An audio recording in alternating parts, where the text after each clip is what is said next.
Começa agora mais um Fala Condomínio, com Leonardo Matos.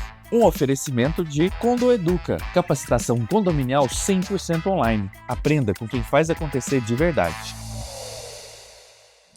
Seja bem-vindo, seja bem-vinda a mais um episódio do nosso podcast Fala Condomínio. Para você que está na gestão de um condomínio, está querendo se candidatar a síndico, síndica ou é morador e está com aquelas dúvidas, principalmente do ramo jurídico, hoje nós temos uma pessoa muito especial para trazer vários insights e conhecimentos para você. Fica até o final que eu tenho certeza que você vai ter muito aprendizado. Quem está aqui com a gente hoje é a Calissane Botelho, que é uma advogada condominialista. Atua há mais de 13 anos nesse setor. Coordenadora da academia da CEX, Comunidade dos Experts em Condomínios. Vice-presidente da Comissão de Direito Condominial da 222ª subseção da OAB de Minas Gerais e é coordenadora da Comissão de Direito Condominial da AMAD Minas Gerais. Puxa vida, cara. E agora da seccional Minas Gerais também. E agora da seccional, olha que legal. Calissane, muito obrigado por estar participando aqui com a gente. Fica à vontade para se apresentar, embora eu tenha feito essa breve explicação, e para você dar um oi para nossa turma. Fica à vontade. Primeiro, eu obrigado. que agradeço, Léo.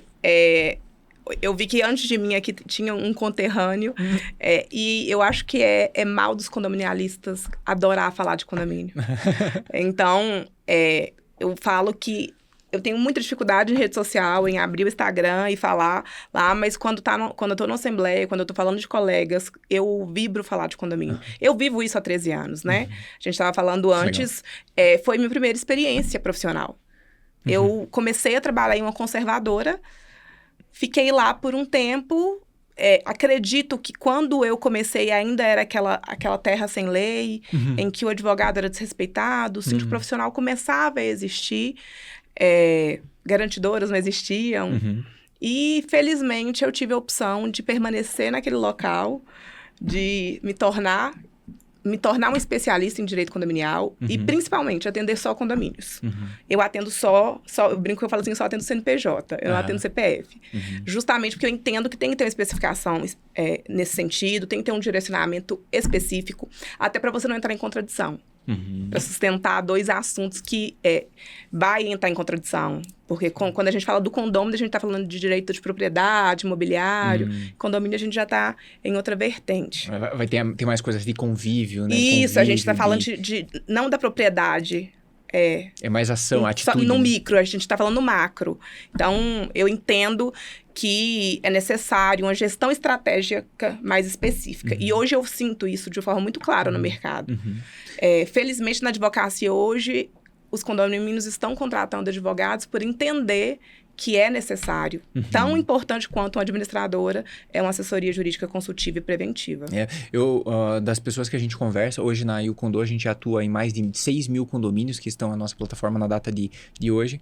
E quando a gente conversa diariamente com equipes de gestão, síndicos, moradores, isso é o nosso arroz com feijão. E a gente ouve muito síndico e moradores compartilharem que eles sentem falta de um conhecimento jurídico do que eles devem, do que eles podem exigir, direitos e deveres, né, que eles têm dentro do condomínio. Isso é muito importante, porque dessa forma todo mundo sabe o seu papel, a sua responsabilidade, sabe o seu espaço e fica tudo escrito, né, fica tudo bem explicado do que tem que ser feito por cada um. Isso é muito importante. Teoricamente, né? Teoricamente, exatamente. Mas, teoricamente. Olha que legal, quando você começou lá atrás na conservadora e você estava fazendo esse processo de atender os condomínios, quais foram as principais dificuldades que você teve, que você percebeu que os condomínios, os síndicos, até mesmo os moradores, eles tinham de problemas, de situações e que você hoje vê que ainda acontece? Léo, minha primeira especialização foi em processo de trabalho, porque como era uma conservadora, foi a minha primeira especialização. E naquela época já tínhamos decisões relacionadas à parte trabalhista de condomínio, que hoje está mais consolidada, hoje tem uma segurança jurídica maior, mas lá quando eu comecei, nós já tínhamos decisões com relação à responsabilidade subsidiária, na terceirização, então eu comecei por ali. E a conservadora que eu comecei também era administradora. Então era administradora de condomínio, fazia parte financeira e conservadora. Com portaria, zeladoria, essas coisas. Isso. E quando eu entrei, eu era um auxiliar jurídico. Eu tinha colado grau na secretaria, porque eu viria embora para BH e queria vir embora logo. Eu fiz a entrevista só para, eu quero trabalhar para ter um dinheirinho, porque minha intenção era concurso público, inicialmente. Então, vou trabalhar em algum lugar. E aí eu entrei e eu senti que o pessoal da administradora mesmo não entendia muito a dinâmica de como era condomínio. E eu não lembro de ter visto isso na faculdade. Por ironia do destino, minha tese de conclusão de curso foi em direito de propriedade, que é algo do tipo. Só que condomínio eu não lembrava de ter visto. E eu acredito que eu não vi, tá? Então, foi algo totalmente novo, mas uma legislação muito pequena. A legislação específica de condomínio é muito pequena. E, a meu ver, é muito simples de entender. E aí, naquele momento, eu já vi que o problema não era tanto entender a lei. Eram as questões estratégicas que tinham que ser lidadas no condomínio. Era como fazer uma cobrança efetiva. A gente está falando de 2012, eram ações de cobrança. Nós entrávamos com um processo e o advogado era compelido praticamente na sala de audiência a fazer um acordo de 36 vezes. Eu lembro, assim, eu saí arrasada porque era uma dívida estava certa, a pessoa devendo 2 anos, e aí o juiz forçava para uma situação de que você tinha que fazer um parcelamento infinito. Você pode explicar um pouquinho melhor esse caso? Por exemplo, vamos pensar aqui uma situação. Eu, como leigo, tá? Vamos imaginar que a taxa condominial seja, sei lá, R$500 por mês. E aí eu tô devendo 2 anos a taxa condominial, como você trouxe. Então eu tô devendo R$12.000, se eu não falei nas contas aqui. Então eu tô devendo R$12.000 em taxa condominial, mais juros, mora, multa, etc, etc. Qual que é o mais adequado do que você vê hoje na prática acontecer para uma renegociação disso? Normalmente, o que acontece? Os caminhos? Primeiro, eu inicialmente estava falando de um cenário diferente. Eu até acredito que a mudança do cenário condominial começou lá em 2015, quando a gente deixa de entrar com a ação de cobrança para começar a executar a título extrajudicial. Então, foi uma mudança super significativa para o condomínio. Porque as ações, a cobrança naquela época era desmotivada pelos parcelamentos absurdos que eram propostos, pela demora em processo. Eu tenho ações de cobrança que correm até hoje. Que eu assumi de outro advogado e que corre até hoje. Hoje não, hoje a gente tem o meio judicial específico.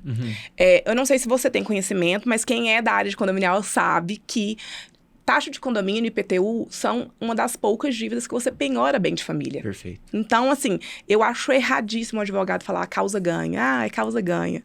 Mas é uma ação muito simples de conduzir. Desde que o síndico siga toda a formalidade, que é aprovar a previsão orçamentária anual, constar em ata, seguir os procedimentos, pegar a matrícula do imóvel, executar a pessoa de forma correta. Então, se antes a gente levava até 5 anos para receber um valor, hoje não. Hoje, se você sabe o local certo de citar, com 6 meses você já tem uma possibilidade de recuperação de crédito. Entendi. Então, nessa época, lá em 2012, quando eu comecei, eu vi que a cobrança precisava de uma gestão estratégica. Que não era só... e eu acredito que, naquele momento, os advogados eram meros cobradores de condomínio e fazedores de assembleia. E aí eu já senti essa necessidade. Por quê? Tínhamos advogados, mas tínhamos advogados que não entendiam um balancete. E eu estava no local que aquilo ali poderia acontecer. Tinha administradora, tinha conservadora, e eu tive boas pessoas que me ensinaram, falavam, como que é um balancete? Me explica, como que é o rateio? Porque na convenção eu sei que é a perfuração ideal, mas na prática, como que isso acontece? E aí, como eu vivi isso na administradora há muito tempo, quando eu saí, eu já saí entendendo que para eu ser uma boa advogada e para eu trazer boas soluções para o meu condomínio, eu ia ter que ter uma atuação multidisciplinar. Então, eu tinha que entender um pouco de previsão orçamentária, eu ia ter que entender um pouco sobre questões trabalhistas, mas não da ação judicial, questões de risco, ficha de EPI, folha de ponto, gestão de risco. Que hoje a gente, felizmente, hoje a gente se fala muito do compliance, da governança corporativa no universo condominial. Sim. Isso é um avanço, assim, significativo. É um profissionalismo, é um outro nível de profissionalismo. Outro nível, a gente já começa a ver condomínio como uma empresa, como uma instituição financeira, que tem que ter contador, que tem que ter advogado, que deve ser cuidado como tal. Olha só, então vamos pegar, só para eu seguir um racional aqui com a turma que está nos ouvindo, daquele caso de inadimplência. Sim. Né? Então, por exemplo, estou lá devendo 2 anos da taxa condominial, e foi o síndico, os moradores, todo mundo, o pessoal foi carregando isso, relevando por um lado, por outro, e foram carregando, e estou devendo lá esses 24 meses de taxa condominial. Se tudo foi feito corretamente, como você falou, as assembleias, as atas aprovadas, a previsão orçamentária aprovada, tudo certinho, esse é um caso em que eu, como vamos usar o meu caso como, sei lá, proprietário, eu posso perder o meu imóvel por conta disso? Pode como perder que o seu imóvel. E aí, 2 pontos muito importantes, até pegando esse exemplo que você deu de dever 24 meses. Se o síndico deixa chegar na situação de uma pessoa dever 24 meses, ele está descumprindo o artigo 1348. Por quê? Lá determina, compete ao síndico cobrar as taxas de condomínio judicialmente e com juros e multa. Então, lá é claro, não é facultativo, você tem o dever legal de cobrar. Entendi. Você não pode deixar. Dever. 24 meses é insustentável. Entendi. Eu tenho a cobrança no escritório também, eu tenho a cobrança extrajudicial. E sempre que Então, quando eu assumo um condomínio, a primeira coisa que eu faço é sentar com o síndico e falar, olha, a gente vai começar a cobrar com 30 dias, a gente vai usar protesto, quais são as possibilidades de parcelamento. 3 vezes a gente parcela de 3 meses, 3 vezes. Termo de acordo. A gente vai fazer renovação de dívida, não vamos. Se fazer acordo, continua devendo. Então, eu tenho primeiro essa reunião de alinhamento com o síndico, levamos para a assembleia, não porque o morador tem que saber, tá? Porque ele tem o dever de pagar. Eu não preciso constituir mora, é uma dívida, é de trato sucessivo, ele sabe que ele tem que pagar. Contudo, eu defendo sempre a transparência e publicidade dos atos, que é o que funciona. Então, você leva para a assembleia e regulamenta. A execução de título extrajudicial, Léo, você já é intimado para pagar a dívida em 3 dias, ou você tem a possibilidade de parcelar pagando 30% e parcelando o restante em 6, ou você embarga. Os motivos para você embargar uma execução são claros. É vício de formalidade e liquidez da dívida. Ou seja, ele só vai ter matéria para embargar se você falhou lá atrás ao conduzir o processo. Porque também existe a possibilidade de quando o condomínio chegar para mim e eu ver que tem vício de formalidade, eu falar com o síndico, olha, eu não vou conseguir entrar com execução. Mas a gente consegue... teve vício de formalidade ali. Errou aqui, não vai. A gente vai conseguir entrar com ação monitória, com ação de cobrança. Tem outros meios processuais, mas a gente tem que fazer primeiro essa análise visando em usar o que o CPC trouxe de bom pra gente, que é a execução. Que legal. E normalmente as pessoas, isso é mais a título de curiosidade para que os síndicos, eles também fiquem atentos.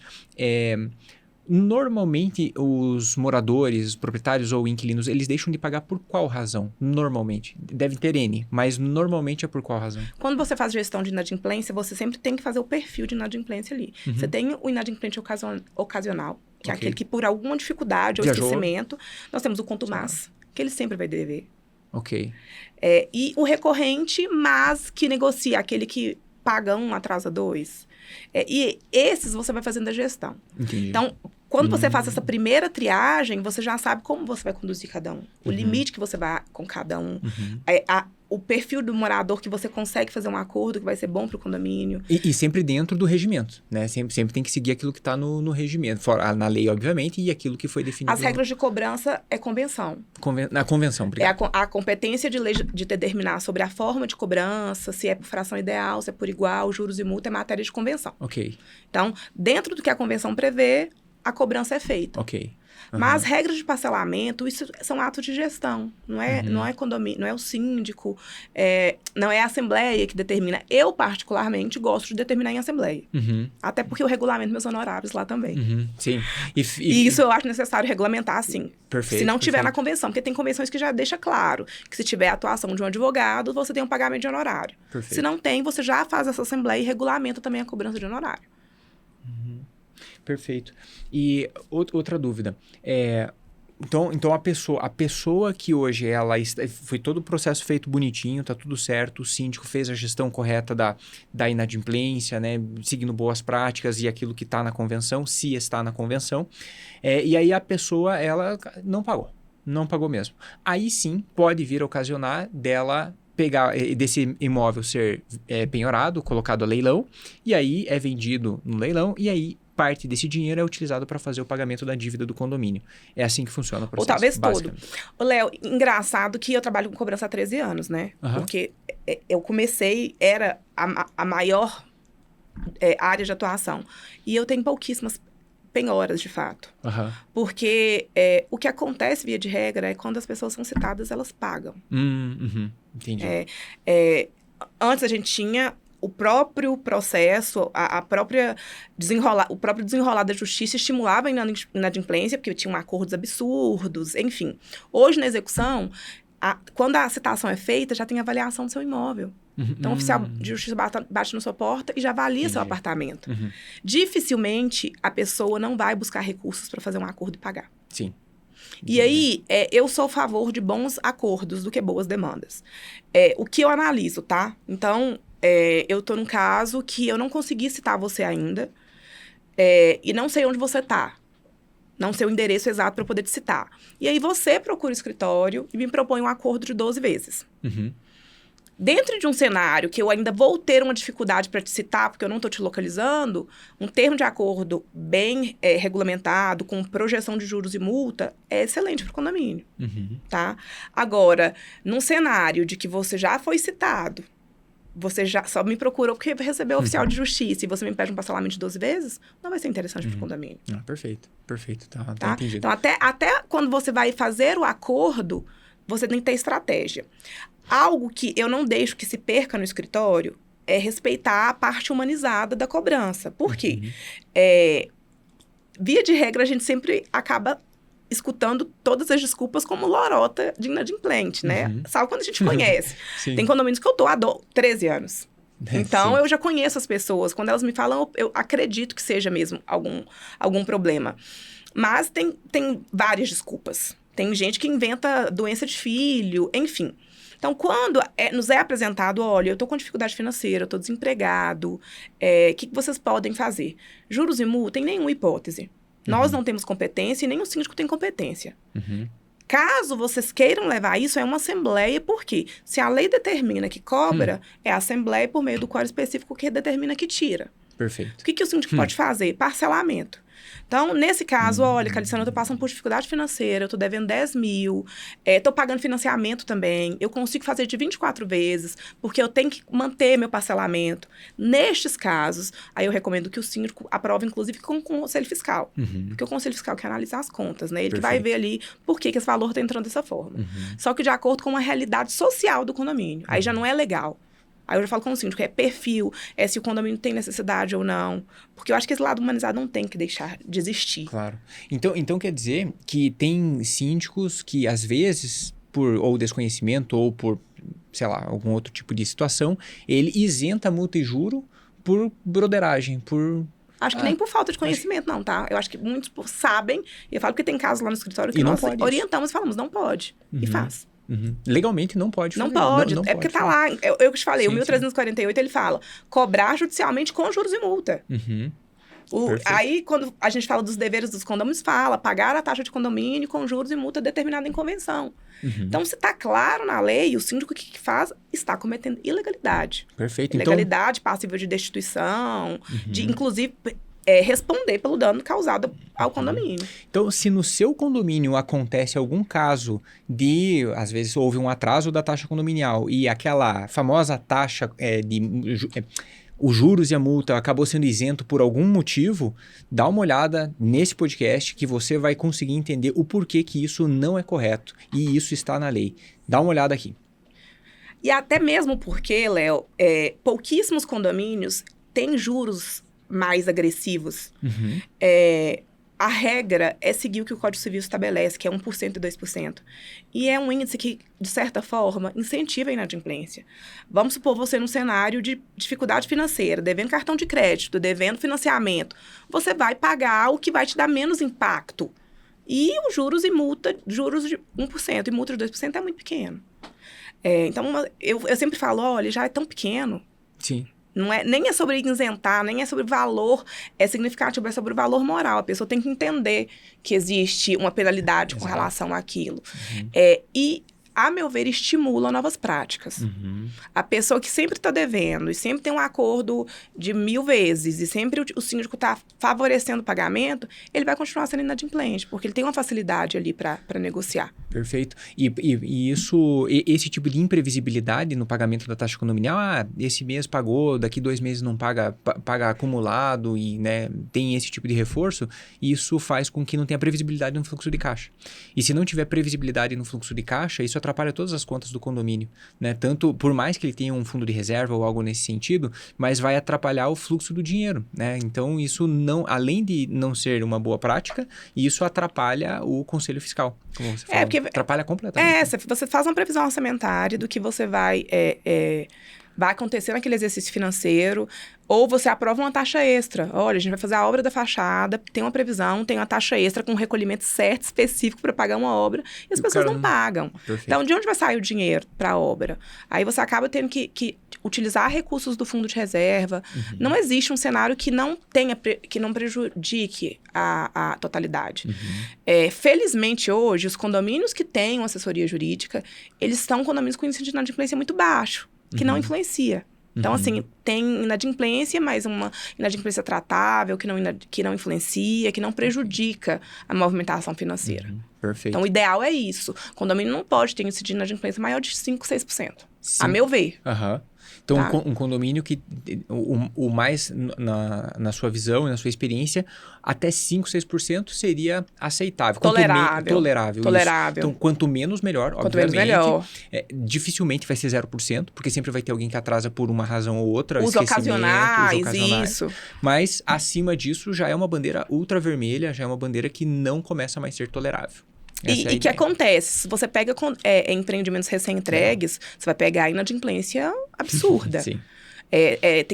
Porque a construtora entrega, teoricamente, o imóvel, a chave não foi entregue, aí tem aquela discussão de propriedade, e com isso a totalidade, a comunidade condominial sofre, porque a implantação do condomínio, a gente está falando de enxoval, um monte de coisa para acontecer, e aí que a maioria dos condomínios vai para a garantidora. Sim. Que também causa, de alguma forma, um prejuízo para a totalidade. Porque por mais que a garantidora ela facilita no sentido de você ter uma previsibilidade da arrecadação, você está deixando de arrecadar aquele percentual em decorrência da inadimplência. Sim, perfeito. Então, a meu ver, fica muito claro que a pessoa adimplente, ela tem que pagar um pouco mais para garantir a inadimplência. Perfeito. Vai pagar que de é o alguma percentual forma, da né? garantidora. Mas, como condominialista, eu tenho que falar que é um mal necessário. E eu falo como um mal porque é concorrente, né? Nós somos concorrentes. Mas existem boas garantidoras no mercado, justas, que praticam de forma regular. E falando da parte jurídica, legislativa, você acredita que ainda existem boas práticas e legislações que devem e precisam ser aprovadas para que os condomínios fiquem ainda melhores? Tem alguma coisa que você sente falta que o corpo jurídico, seja nacional, estadual ou municipal, enfim, né, aquele que compete, que ele precisa dar um próximo passo para poder ficar ainda melhor? Léo, eu acho que o mercado, ele carece de bons profissionais ainda, tá? E aí eu não tô falando de bons profissionais, que não seja um bom profissional. Talvez sejam bons advogados, mas que não estejam voltados para tratar o condomínio. Advogado gosta de processo. Advogado condominialista não gosta de processo. Advogado condominialista gosta de resolver os problemas do condomínio. E isso envolve práticas que talvez não vão ser processuais. Vão ser de administração, vão ser de comunicação assertiva. Então, o que eu acredito na profissionalização, assim como a bandeira do síndico profissional vem sendo levantada cada vez mais, do advogado condominialista também. E as pessoas que se apresentarem, os profissionais que se apresentem como tal, de fato, respeitarem a instituição condominial e entregarem um trabalho de qualidade. Eu fico muito triste quando, às vezes, eu tenho que ser contratada no condomínio para refazer o trabalho de um advogado que se comprometeu a entregar algo e ele se enrolou no meio do processo. Vou te dar um exemplo claro. Aprovação de regimento interno, reratificação de convenção condominial, existe quórum especial. Agora a gente tem essas assembleias permanentes, que tem uma série de requisitos legais. Nós vivemos muito tempo, nós condominialistas, vivemos muito tempo com um mito, e na verdade nem era mito, era uma realidade de que 2/3 era impossível de conseguir. Os moradores eram desestimulados a buscar melhorias, porque a gente não vai conseguir 2/3 para fazer a reforma e deixar a portaria bonita. Era uma obra voluptuária, precisava desse quórum. Aí a tendência ou era fazer com o quórum errado, e fazer de qualquer forma, ou que não... aí pode gerar problema de inadimplência, porque pode gerar ou discussão. de embargo de obra, ou de dano. Porque se você, síndico, conduzir uma obra com quórum errado, a meu ver, você responde por aquilo ali.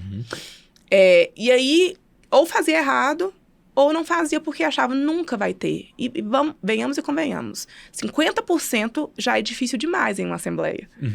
E aí veio a Assembleia Permanente, que falou, agora a gente vai resolver o problema.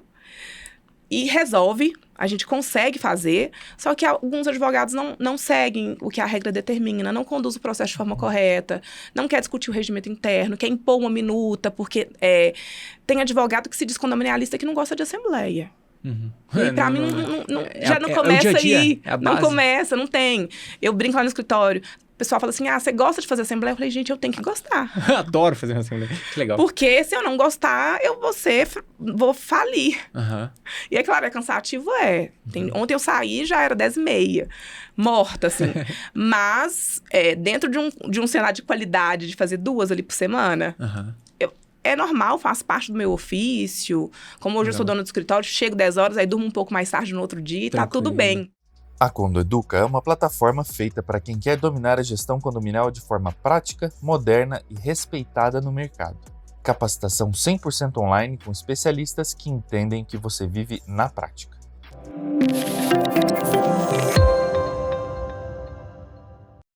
Sim. O que é essa assembleia permanente que você comentou? Como que funciona isso? Ela foi acrescida em 2022. A Assembleia Permanente ela é autorizada sempre que o assunto pautado na Assembleia se tratar de quórum especial. A gente fala de quórum especial quando o quórum é computado na totalidade. Ok. Então, sempre que você vai deliberar um assunto que determine de quórum especial e ele não foi atingido naquela Assembleia, você pode, por maioria dos presentes, autorizar o presidente a converter ela em permanente. Ok. Na prática, isso quer dizer o quê? Fomos aprovar a obra... Vou tentar falar não assuntos polêmicos. Alteração de fachada, que é 2/3, vamos colocar aqui. Esse aí eu acho que é unânime. Ok. É obrigatório isso? O código de 2/3 está no Código Civil. Ok. Alteração, tá? Não tô falando de reforma. Ok. E aí, vamos pro código de 2/3. Não conseguimos em Assembleia. Gente, não conseguimos em Assembleia, autorizam converter em permanente? Autorizamos, Calissane.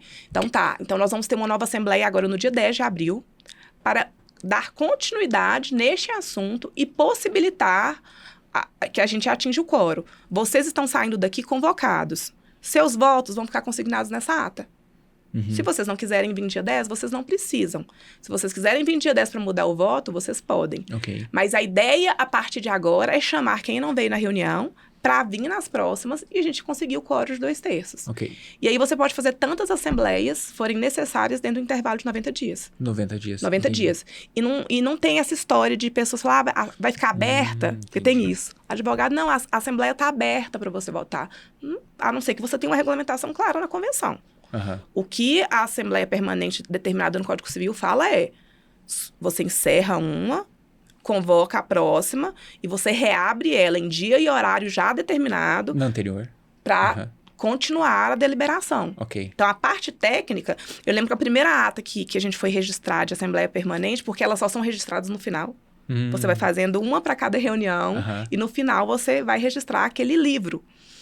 O oficial do cartório falou com a minha funcionária que não ia registrar, que estava errada. Ela, não, tá certa. Ele, não é assim. Ela, tá, não, então a gente vai abrir aqui o artigo. Aí ele foi lá, voltou. Aí ele, tá, não, é isso mesmo. E registrou a ata. Daí registrou. E a partir daí a gente falou, até acostumar, vai ter que ser assim. Legal. E nesse caso, eu só fiquei com uma dúvida. É necessário atingir 2/3? Pro assunto, sim. Se a gente vai alterar a fachada, tem que ter os 2/3. Tem que ter os 2/3. Então, são 90 dias. O ponto principal dessa flexibilização, vamos assim dizer, é que você, ao invés de ser aquela única convocação... De estar todo mundo ali... De estar todo mundo naquele momento, naquele dia, sem essa legislação que você comentou agora, teria que estar todo mundo ali naquele dia, naquela hora. Não, dessa forma não. Dessa forma, pessoal, beleza, apareceram, sei lá, 50% aqui agora. O voto fica consignado. Tá, e aí, hoje, além da Assembleia Permanente, a gente tinha as assembleias virtuais. Então, facilita ainda mais. Então, o que você pode fazer? Olha, gente, a Assembleia do dia 10, ela vai ser online. Então, manda o link, a pessoa vai entrar em casa e só vai registrar o voto. Então, a assessoria jurídica vai ficar na sala, a pessoa entra, a gente apresenta a pauta, ela registra o voto, tira dúvida. Então, assim, se não quiser. A Assembleia Permanente tem 2022. Todos os regimentos internos que eu fiz até então foram aprovados com quórum, legal. Eu devo estar com 5 em andamento. Que legal. E consegue. É claro que não depende só da assessoria jurídica. Depende de um trabalho comunitário. Porque ter uma norma interna atualizada é interesse dos proprietários. Porque se você não tem uma regra atualizada é problema para eles. O que o escritório faz é possibilitar todas as medidas. Então, é fazer quantas reuniões serão necessárias, é disponibilizar um aplicativo legal para fazer, fazer o contato. Chega um momento que, por exemplo, a gente viu que 10 moradores ainda não foram, convocamos a assembleia para o dia 15, a gente faz contato pessoal com eles. Olha, Léo, vai ter assembleia no dia 10, aqui é da assessoria jurídica, você viu o edital, você tem dúvidas do assunto, tem como, participa da reunião, é importante. Porque aí a gente já entende, às vezes o morador não participou porque não viu, ou não sabia como era online. Então, lá no escritório a gente facilita essa parte e, é claro, colaboração, aquele trabalho de formiguinha dos moradores de vamos todo mundo para a assembleia. Perfeito. Então, você compartilhou alguns insights, são técnicas, né? Insights e técnicas de como conseguir aumentar esse quórum. Um deles que você falou é a utilização de ferramentas online, né? Seja aplicativo, híbridas. Assembleias híbridas. Exato. A pessoa pode convocar, vai lá no local do condomínio ou no local combinado e também abre de forma online. Né? Então, abrir essa possibilidade para os moradores e, em alguns casos, quando isso não, né, ainda assim não se atinge o quórum, pode utilizar essa assembleia permanente de alguma forma. Isso é para qualquer caso? As pessoas que estão ali... permanente é só para quórum especial. Só para quórum especial, legal. Então, se tiver necessidade de um quórum especial, pode fazer com essa técnica também para tentar completar com o quórum adequado. E entrar em contato com os moradores também. Entrar em contato com o morador. Existe muita discussão com relação à procuração, mas tem casos que a procuração é necessária. Olha para você ver que interessante. Eu estou reratificando uma convenção e lá eles querem regulamentar a procuração para não ter excesso. E lá eles regulamentaram que quando for assembleias em que o assunto depender de quórum simples, pode X procurações. Mas se for uma matéria de quórum qualificado, pode o dobro. Porque eles entendem que, quando o quórum é qualificado, tem que ter uma necessidade maior para conseguir o quórum. Porque tem pessoas que elas não têm interesse de ir na reunião. E aí, elas outorgam procuração. Então, até essa regulamentação você consegue. Entendi. Você falou um pouco antes sobre boas práticas. Eu estou concluindo minha pós-graduação em Compliance e Governança Corporativa. E assim, eu vejo 1000 possibilidades. Sabe? De como você trazer tudo isso para o universo condominial. Eu brinco que compliance é a gente colocar as regras de educação e moralidade no papel. Porque nada mais é do que isso. Você tem que ser ético, você tem que seguir a lei, só que a gente não pode usar subjetividade em condomínio. Nunca. Eu falo, gente, nunca vamos usar bom senso. Sempre muito, muito claro na norma. E aí, implantar procedimentos de boas práticas para tudo. Você consegue portaria. Eu até fiz um post esses dias na rede social, porque portaria sempre é problema. Sumiu correspondência, cadastro, quem acessa, quem não acessa. A onda agora eu sou proprietária e eu cadastro minha mãe, meu pai, meu irmão, meu tio como moradores, para que todo mundo entre e possa usar piscina na academia. Então, assim, isso daí, como que a gente resolve? Regulamentando, olha, cadastro é proprietário. O resto é visitante. E aí, não é só o condomínio regular. É o condomínio dar o treinamento específico para a sua equipe de portaria. Porque o porteiro, ele pode ser excelente, só que cada condomínio vai ter sua regra. Eu ia comentar a respeito dos grupos, né, e que você participa até como vice-presidente. Como que esses ambientes, eles proporcionam uma profissionalização do mercado? Como que você vê também o seu papel liderando esse tipo de processo? Léo, o primeiro ponto que vir participar desses grupos foi... Eu não gosto de usar essas palavras, virada de chave... Essas palavras de coach, não. Mas, de fato, foi uma virada de chave na minha vida. Por quê? Eu sempre acreditei que para eu ser bem-sucedido, eu tinha que trabalhar. Então, eu só tenho que trabalhar. E OAB é um dos órgãos mais formais, né, que a gente tem. Então, tem uma formalidade muito grande. Então, como eu vinha de uma origem muito humilde, eu não venho de berço de advogados. Minha mãe, ela era manicure, fez faculdade porque passou na faculdade estadual. Então, ela me ensinou isso. Ela me ensinou que ia dar certo na minha vida a meritocracia, que era estudando. Ela incentivou isso na gente. Então, eu acreditava nisso. Eu tinha que estudar muito e trabalhar. E aí, quando veio pandemia, ali, 2020... E eu sempre fui muito consumidora do Instagram, de rede social. Eu vi aquele boom de advogadas blogueiras falando de condomínio. E eu falei, gente, não tá... E assim, eu via que falavam umas coisas que nem tinham muito sentido. Eu falava assim, gente, essa pessoa nunca fez uma assembleia pra estar falando isso. E aí, nessa época, eu passando um vídeo, eu vi o vídeo de uma advogada condominialista. Que na hora que eu vi, eu falei, essa mulher entende de condomínio. Ela é igual a mim. Ela sabe como que é a vivência. Falei, ela é igual a mim. Eu falo assim, é de condominialista para condominialista. Ela é a Andrea Heskes, falando o nome errado dela, vai me matar. Não sei se vocês conhecem, mas ela é bem conhecida. Ela que é da SEX, que é a comunidade de expert em condomínio. Então, eu entrei primeiro na SEX. E aí, que é uma comunidade de território nacional. Então, a gente tem gente lá do Sul, Salvador. Nós estamos em todo o território. E aí, entrei para a SEX. Foi uma família de condominialistas. Então, a primeira vez eu me senti no meio de advogados que entendiam a mesma língua que eu. E aí, eu fui para lá, convivi com eles. Eu lembro que eu ia nos meus eventos. Você conhece o Francisco Egito? Não. O Egito do Rio? O Egito é o que mais gosta de evento. Evento de condomínio, ele tá no meio. Tá lá. E aí, a gente ia muito em evento no Rio para fazer com o Egito. Eu comecei a conhecer o pessoal de condominial, que era referência nacional. E aqui em BH eu não conhecia ninguém. Não conhecia, assim... Eu sabia quem eram os advogados mais respeitados. Tipo, Keno Pereira, que é muito respeitado, né? Advogado tradicional. Dr. Carlos, do Sindicom. Eu sabia que tinham esses advogados, mas para mim era meio que eu nem tinha contato. E eu achava que eu não cabia naquele lugar também, tá? E aí, fui pra SEX, conheci a Gabriela, que inclusive vai estar aqui com vocês, acho que semana que vem. Eu brinco com ela, que eu falei assim, nossa, eu me humilhei pra ser sua amiga, eu te chamei. Aí hoje, você que fica atrás de mim, eu fico brincando com ela, que nós nos tornamos muito amigas. E aí, eu conheci a Gabi, e na época, ela participava da AMAD. Ela tinha acabado de ser nomeada como coordenadora da AMAD.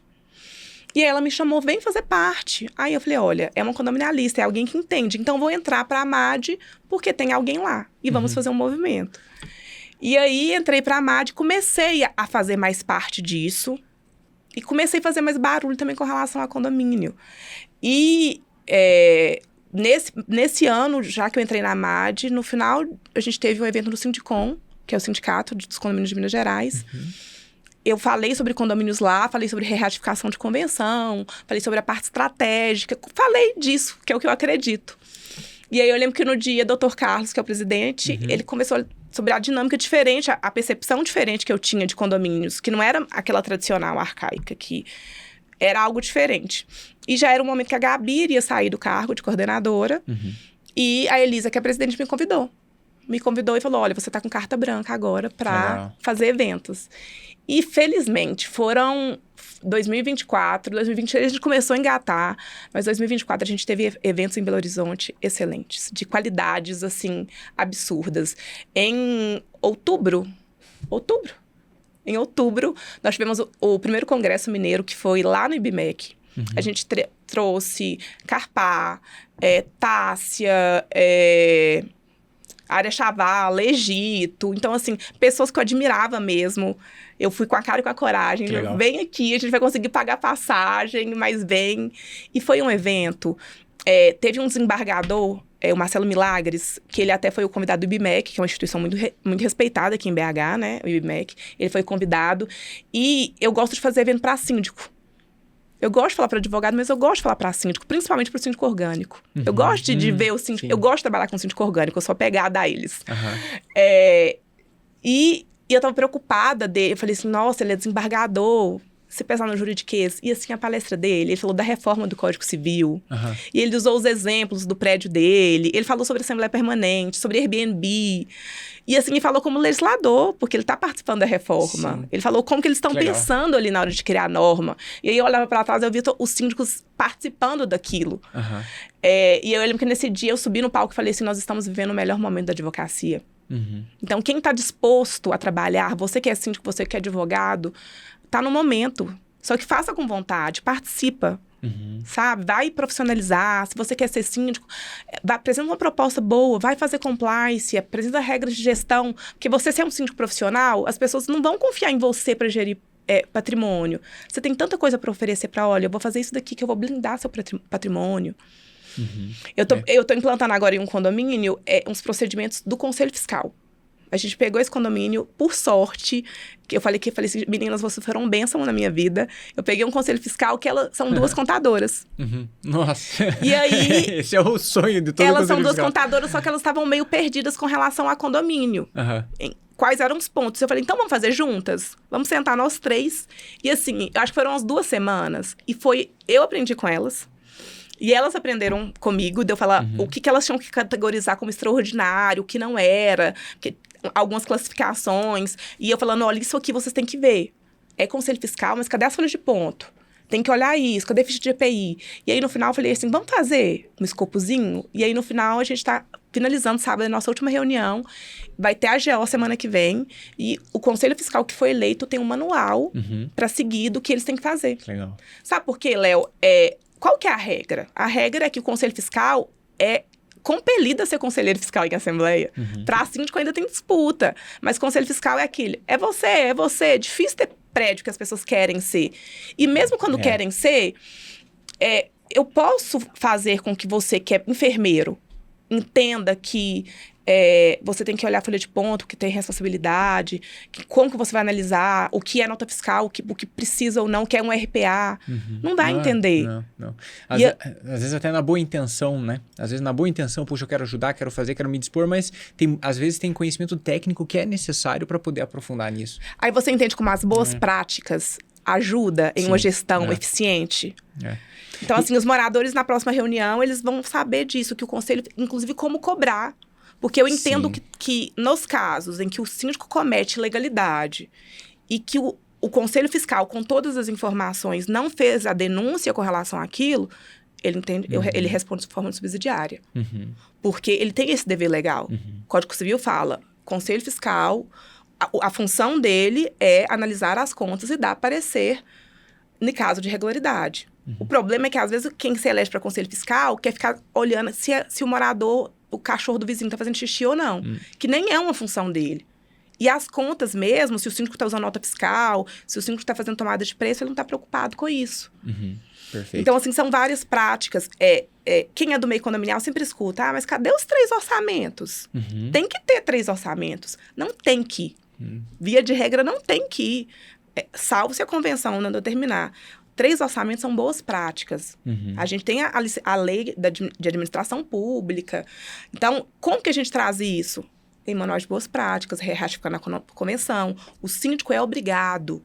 Então, você pode fazer um manual de implantação de boas práticas na contratação, de prestação de serviço e aquisição de bens e produtos. E aí você lista tudo. Tem que ter tomada de preço, tem que fazer due diligence, quais documentos tem que pedir. Falando nessa parte de diligência, uma curiosidade, você que tem experiência e conhece da legislação na parte das conservadoras, quando uma conservadora, né? Eu vou imaginar aqui, eu vou lá, sou síndico, legal, eu contrato uma conservadora. Aí essa conservadora, eu não fiz diligência nela, não fiz uma due diligence na conservadora em si, então simplesmente fui lá, contratei, e ela estava com irregularidades trabalhistas, essa conservadora. Mas eu contratei o CNPJ, eu síndico, contratei para o condomínio, CNPJ, contratei essa conservadora. Beleza, o pessoal atua lá durante, 12 meses, 24 meses, etc. E é descoberto depois um funcionário... Sai e deixa uma conta para você. Exatamente. Como que funciona isso? O condomínio, ele responde por isso também? Subsidiariamente, sim. Por isso, o dever de diligência e fiscalização.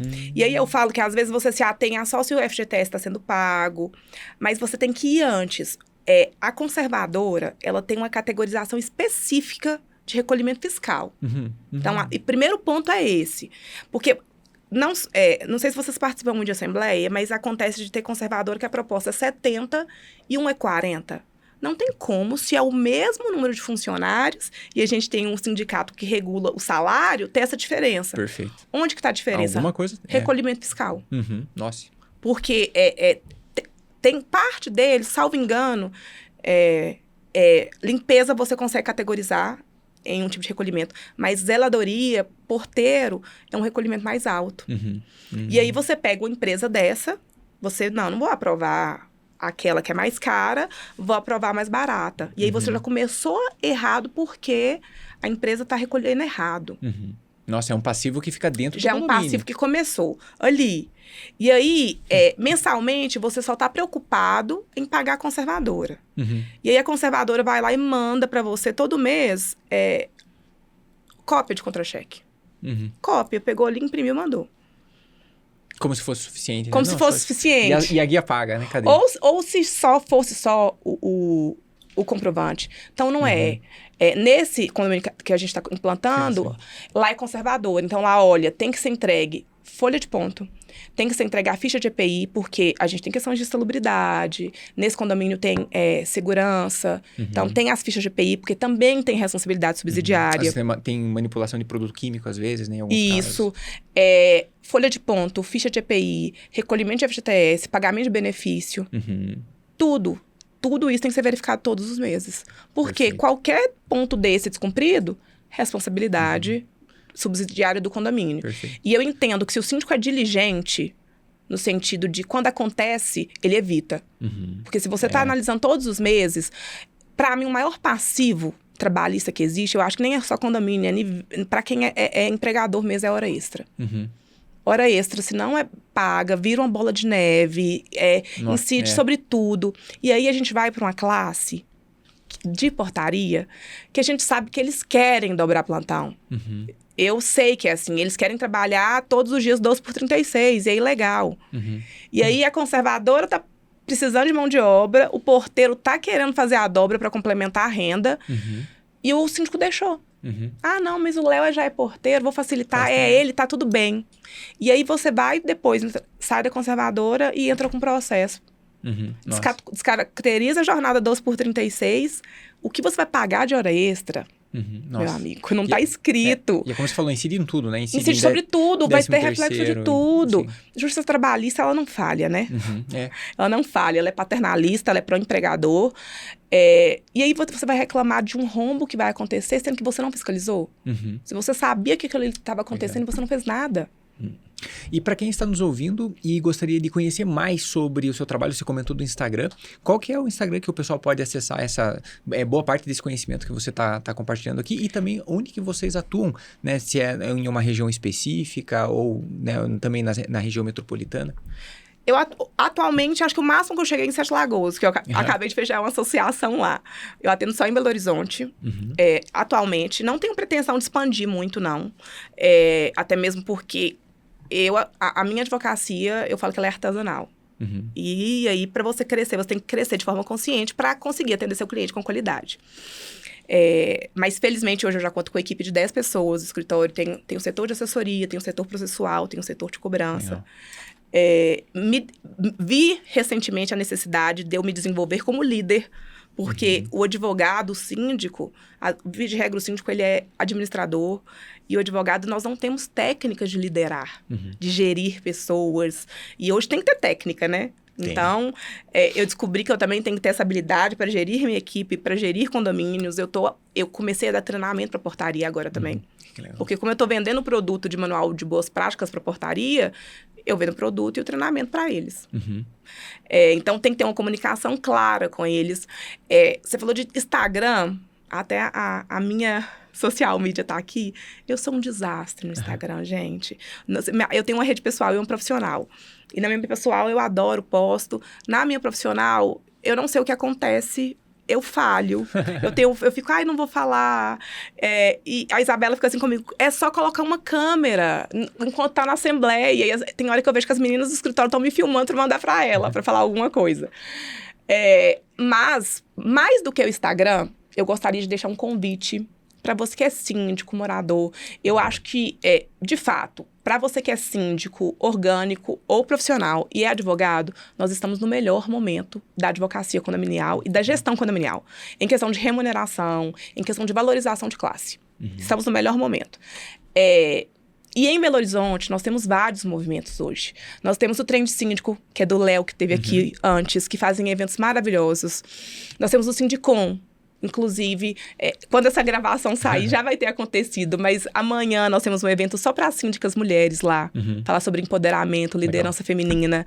No dia 3 de abril, a gente tem um evento lá no Automóvel Clube para síndicos também, que é voltado para os assuntos relacionados a risco riscos legais do condomínio. E aí a gente faz uma construção de assuntos que vão ser 4 painéis, cada um vai ter um profissional técnico e um advogado. Então vai ter carro elétrico. Que legal. Aí a gente vai ter uma representante de uma concessionária, ela vai falar a parte técnica dela, e a advogada vai falar, olha, então assim, cumpriu a parte técnica, para ser formal tem que ser assim. A gente vai falar sobre os riscos. Perfeito.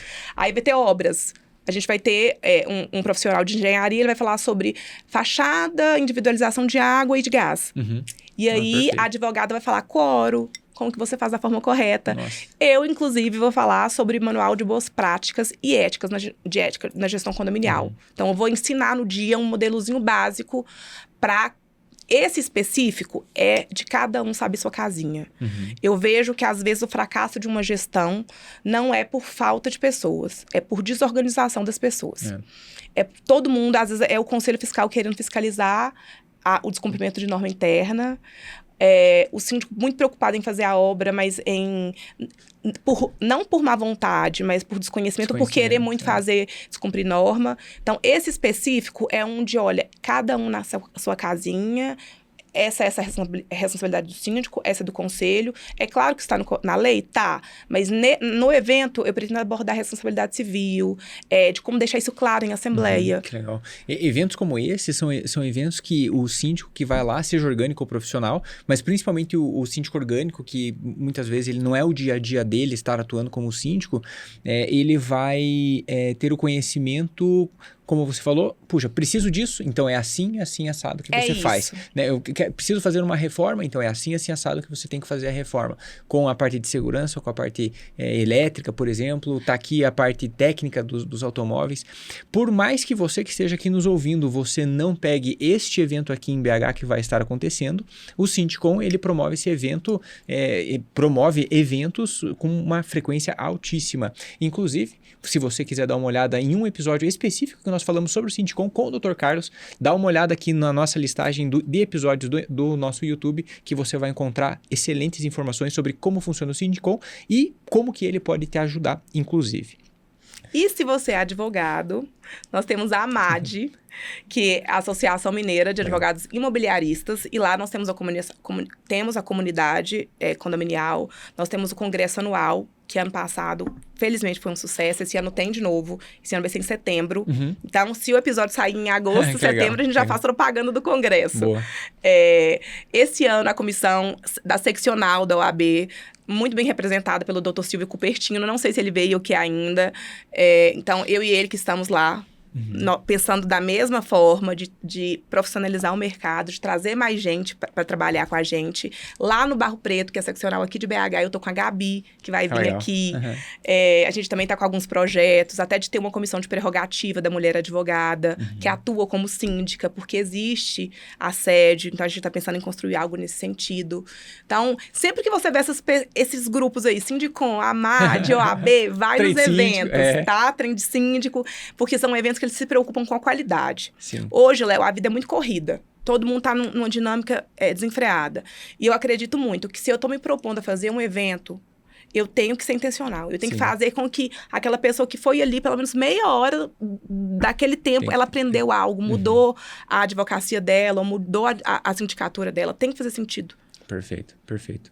Para você que está nos ouvindo, então aproveita, dá uma olhada em todas essas instituições, esses grupos de pessoas que sempre estão ensinando, compartilhando eventos para você poder se profissionalizar cada vez mais. Calissane, a gente na Yukondo, nós acreditamos demais que o mercado de administração e gestão de condomínios, ele precisa se profissionalizar. E é justamente esse o grande motivo da gente ter um podcast, que é o nosso Fala Condomínio, para que os nossos ouvintes, eles possam compartilhar esse conteúdo, além deles mesmos aprenderem, mas compartilhar esse conteúdo para a gente desenvolver cada vez mais essa comunidade da vida condominial. Porque não é só sobre patrimônio, a gente sempre gosta de trazer que é sobre pessoas, sobre vidas, sobre famílias, né? Então são famílias que quanto melhor gerido for um condomínio, famílias que vão ser mais felizes, que vão ter muitas vezes uma vida inteira, sua e de seus filhos, num lugar que seja agradável, num lugar que seja bacana. É isso que a gente quer promover. Para você que está nos ouvindo, aproveita, se inscreve aqui no nosso canal, deixa seu like, ativa o sininho para você sempre receber conteúdos como esse. Calissane, a gente já está chegando no final da do nosso podcast. Se você pudesse deixar uma mensagem para aqueles síndicos, para aqueles advogados que também querem fazer parte dessas comunidades que você falou e que podem aprender, se sentir acolhidos, né? Como você fala, puxa, essa pessoa está falando como... Ela está falando porque ela sabe como é uma assembleia, né? Para essas pessoas também poderem ser acolhidas dessa forma, como que eles podem fazer? E um insight final para você passar para esses advogados que querem entrar nesse mundo condominial. Tá, os advogados que quiserem entrar, pode, tanto no meu Instagram quanto da MAD. Eu, quanto coordenadora da MAD, todos que me procuram, eu tento tirar dúvidas, ajudar em alguma coisa, mandar modelinho, porque eu acredito que a lógica é, quando você chega lá, você abre espaço para caber mais gente. Eu acredito nisso. E a gente tem que aprender a fazer, vou usar algo muito simples, o arroz e o feijão bem feito. Então, se você quer ser síndico, se você quer ser advogado, você tem que saber fazer o básico bem feito. Você tem que entender o que é uma assembleia, como fazer uma assembleia. Eu vejo que, às vezes, os erros, o que prejudica a gestão é não fazer o feijão e arroz bem feito. E hoje o acesso a conteúdo tá muito fácil, Léo, olha isso. Exato. O conteúdo de vocês. E aí, aqui em Belo Horizonte, são vários eventos. Então, para quem quer fazer acontecer, para quem quer ser a diferença, e que vai ser valorizado, tá? Eu falo sempre, o síndico, ele pode até entrar com uma proposta, ele foi eleito com R$1.000, tá? Ele fez um trabalho excelente durante o ano. Você acha mesmo que os moradores vão mexer no time que está ganhando se você aumentar ali R$10 na proposta e aumentar seu salário para 1.500? Ele não vai. Porque condomínio é isso, não é gestão só de propriedade, é gestão de pessoas. Então, ele quer alguém ali que represente a maioria. Lembrando que é cargo político, então você não vai aprovar todo mundo. É 50%. Então, se você estiver disposto a fazer o simples bem feito, e buscar conhecimento, você consegue. Consegue, você vai ser respeitado, você vai ser bem remunerado, você vai ser bem acolhido. E engraçado que os moradores começam a te defender. Felizmente, hoje, eu não preciso defender minha contratação mais, porque os moradores, eles já veem a necessidade de eu estar ali, porque eu defendo eles. Eu defendo a comunidade condominial. E o síndico é assim também. Ele defende o macro. O macro em prol para que esse universo magnífico de condomínio funcione e que só cresce, gente. Não vai parar de condomínio, não. Então, venha para esse mercado. Até para falar um pouco sobre o sistema de gestão de vocês, isso é maravilhoso também. A quantidade de gestão hoje, com a tecnologia de assembleias permanentes, a necessidade que tem de novas gestões, de novos recursos, de publicidade, de informações. Mais uma vez, é o melhor momento da advocacia condominial.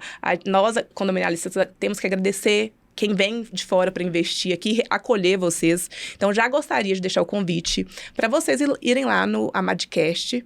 Para vocês irem lá falar sobre o condo. Vamos marcar o dia, tá? Mas agora eu já quero deixar aqui o convite e aí todo mundo vai assistir lá. Vocês Maravilha. lá. E aí lá eu vou te receber como advogado e você vai me falar sobre a gestão do condo. Maior prazer, tá tudo dentro já, tá? A gente vai combinar, mas eu vou ter um prazer de receber vocês, que a gente vai ter um papo agradável lá também. E aí agora eu vou te ouvir como gestor. Maravilha, muito obrigado. Tá combinado, viu? Tá combinado. Vamos lá.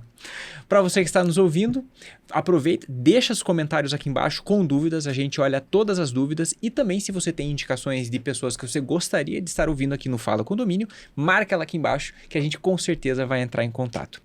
Nosso muito obrigado por ter assistido mais um episódio e até o nosso próximo Fala Condomínio.